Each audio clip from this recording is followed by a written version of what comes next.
does says, government, you can't do these things. Go away. If it's the fact that we even have to start a forum asking about whether you're for the people or the government tells you how far we've fallen. Thank you. If you become our representative of the 18th Congressional District, and will you have town hall meetings in Quincy and give ample enough time notice so that voters can arrange their time to attend? I will live stream them so that you can attend from anywhere. Every congressional office gets an allotment of about $2 million to build out their staff. Most people, representatives, because they aspire to be in Washington, hire lots of staff in Washington. I've been in the policy world for so long, I don't need to do that. I know all the policy experts. The overwhelming majority of that allotment will be spent on staff in the district because the #1 job of the congressman is to represent you. And you can't do that if you're not here all the time. I've already put about 8,000 miles on the car. Sorry, Bridget. You will not have to worry about where I am.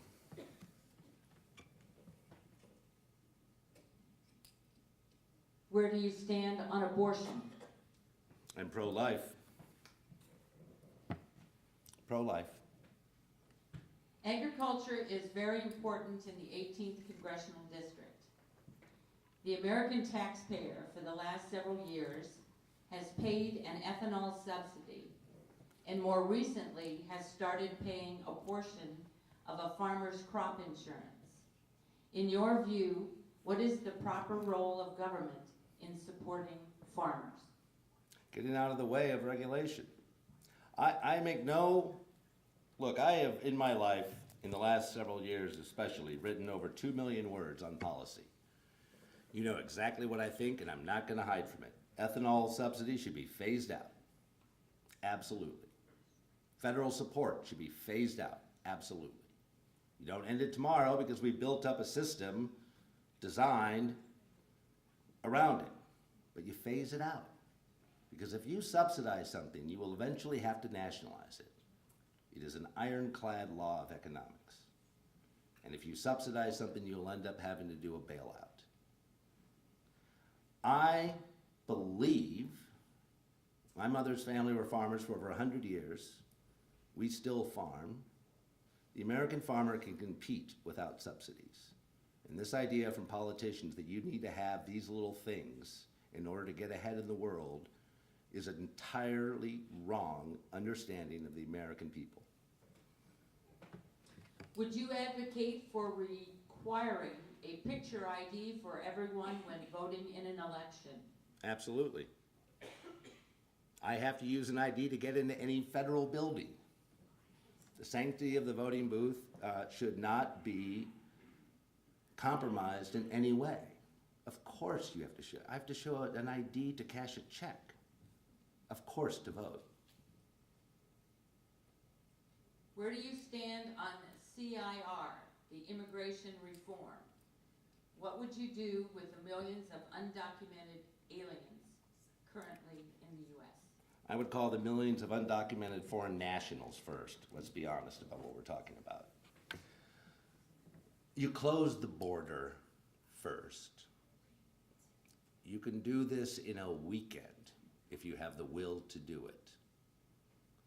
We absolutely need to reform the immigration system because it is a system that could only be designed by a federal government. Right now, if I am a U.S. citizen from the Philippines and my brother wants to emigrate here, he has to wait 25 years. That's insane. And yet we have this open border in which we just allow any foreign national to come in here as long as you cross the border. Now, the question is, what do we do about the millions who are here? Because I personally do not want to live in a country in which we could deport and round up 12 million people. That is one scary country. But they can't become citizens. Period. Can't. We may be able to work out a thing where they get a temporary work visa. I don't know. That's all negotiable, but it is not negotiable that they cannot become citizens.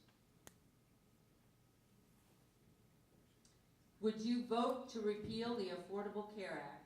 Explain why or why not. Yes, but you can't stop there.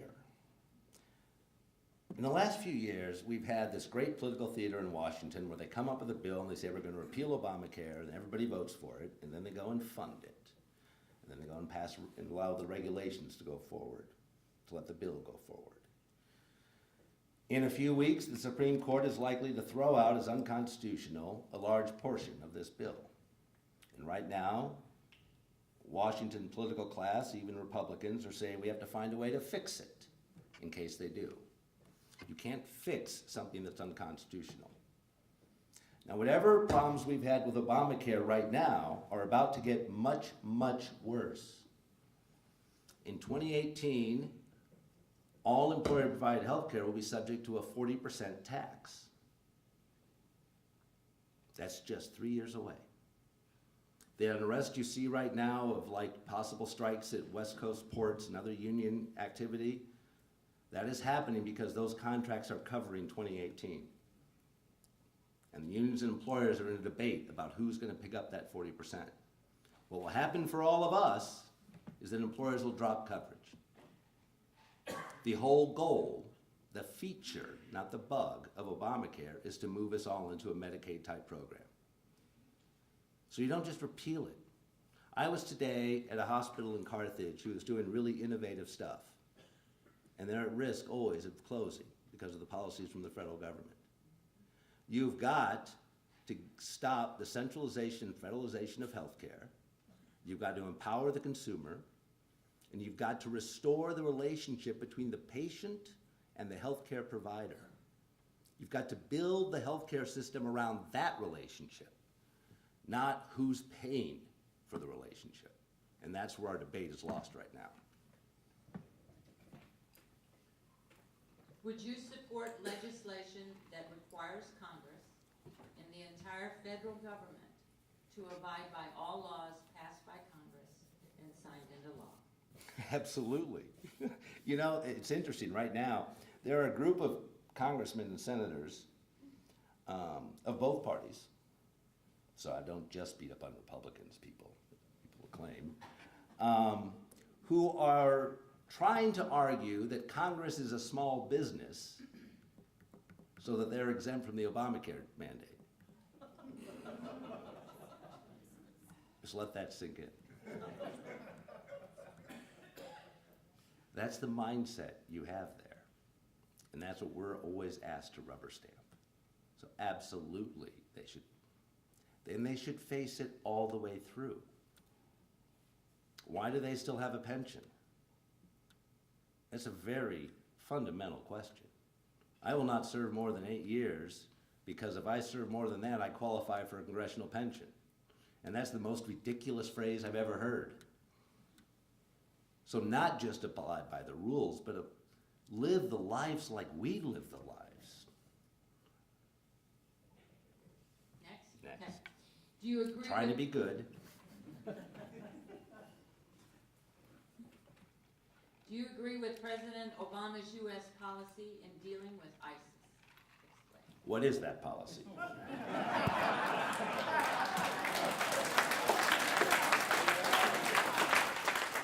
It's a serious question, because right now we have the worst of all possible policies.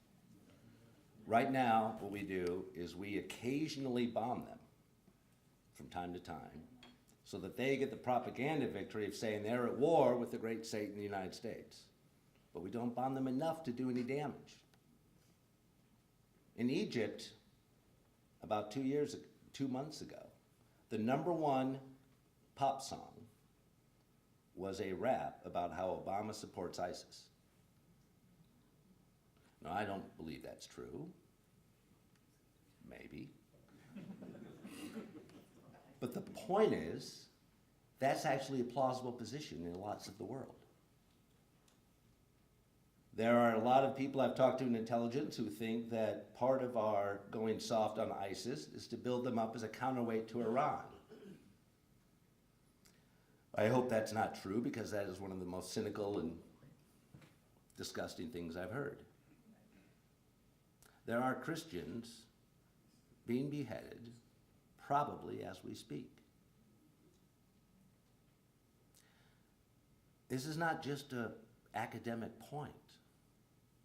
There is a medieval death cult going through a large portion of the world who has made it very clear what their goal is and who they're at war with. Now, we may not want to say we're at war with them, but they're at war with us. So either make a choice. Either engage them and kill them, or leave the region for what they're doing and leave them alone.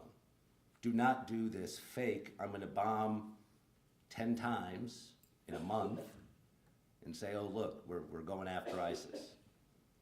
Because each time you drop that bomb and it does not kill them, it makes them stronger. And it is a very serious that I do not want my children or grandchildren to have to deal with. And this is a death cult we face.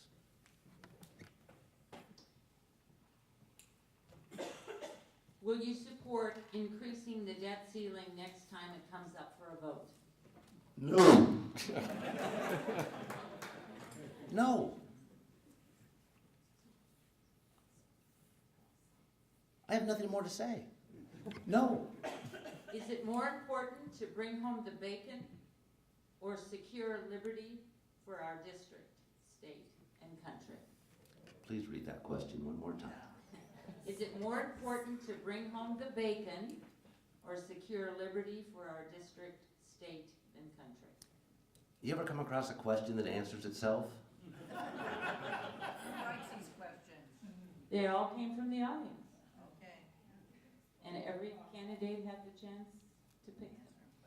There, How many more do we have? there is nothing that is worth the price of our liberty. And I love bacon. And Bill does too. All right.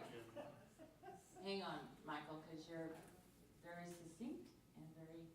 I see, I can play nice. I'm trying to be good.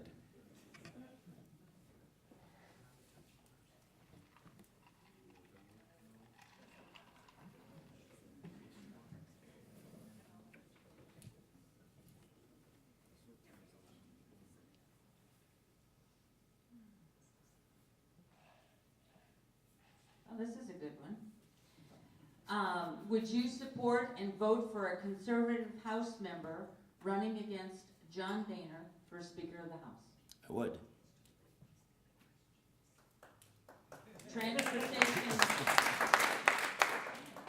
The Transportation Security Administration, the TSA, has been in the spotlight recently, and the disclaimer that the agency failed to detect 95% of the explosive devices in recent tests. Additionally, the TSA failed to